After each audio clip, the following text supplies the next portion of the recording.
Welcome to Code Mantra's Accessibility Insight interview series. I'm Barry Bealer, Senior Vice President of Strategic Alliances at Code Mantra, and your host for today's session. Joining me is Michael Johnson and Ian Smith. Michael is the Director of Content Partnerships at Benetech. He has 30 years worth of experience on the blend of publishing, technology, and institutions. In this role, he works directly with publishers, conversion houses, technology platforms, and educational institutions to help them understand and implement processes that allow for fully born accessible content to get from authors all the way through the EPUB ecosystem to the end reader.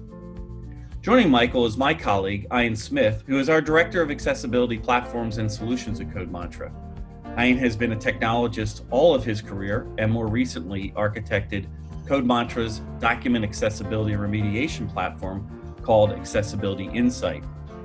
He is a frequent speaker at accessibility trade events and writes about accessibility issues and topics on our company blog.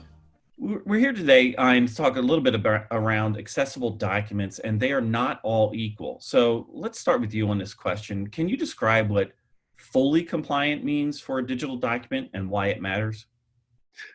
Absolutely, Barry. And it's a great topic and one that really needs to be emphasized. There are some that have chosen to do just enough.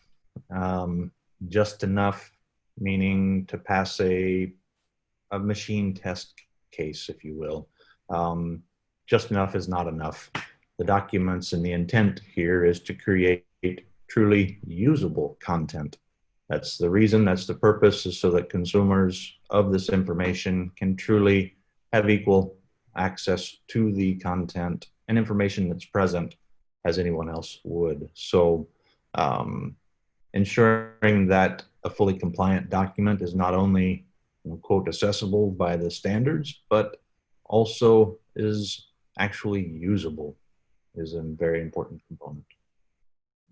And Michael, being an expert in the accessibility arena, I mean, you must see where organizations may take the easy way out and meet the minimum requirements for an accessible document. How do you see things playing out as we move forward? Will companies invest in making their documents fully accessible? Yeah, that's a great question, and I agree with what Ian said as well.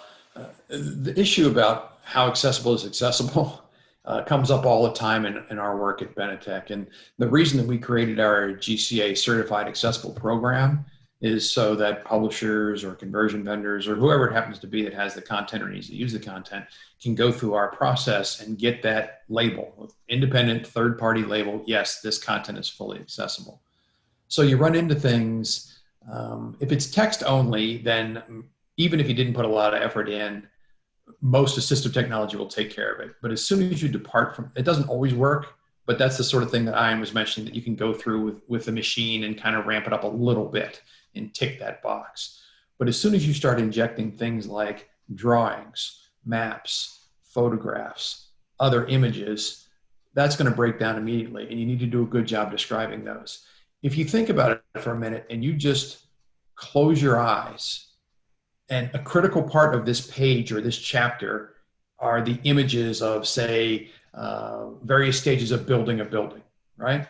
So if those stages in those photographs are not described, you as the user, even if you're having the work read to you, have no understanding of what's going on in the pictures. And this becomes even more complicated if the surrounding text is talking about the pictures, but there's no description of the pictures, so you can't learn. So that's a question of learning as a leisure and pleasure reading at home. I want to understand the building of the Washington Monument and why it stopped and why the stones are different colors. Same sort of thing. It needs to be well described. Also, in any educational environment, for those same reasons, or you get into things like MathML or ChemML, or even in something as direct and seemingly simple as an accounting work. You've got tables nested inside of tables, you've got arrows pointing at elements in those tables, and if those things are not described, anybody with any type of print disability is going to be unable to benefit from that work. So the author will not have their work appreciated, the publisher will have a dissatisfied reader, the institution will have failed in its mission to educate, And it's just a mess all the way around. So again, that's why we created the GCA process, so that publishers and conversion vendors, anybody in the content stream, we go through and examine all of those elements to ensure that they're up to all of the standards. There's a standard for an EPUB file. There's a standard from WCAG. And then when you download a book, you also have to worry about navigation. On the web, we navigate one way. In a downloaded contained file, you navigate a different way. So these are just some of the major issues about being fully accessible.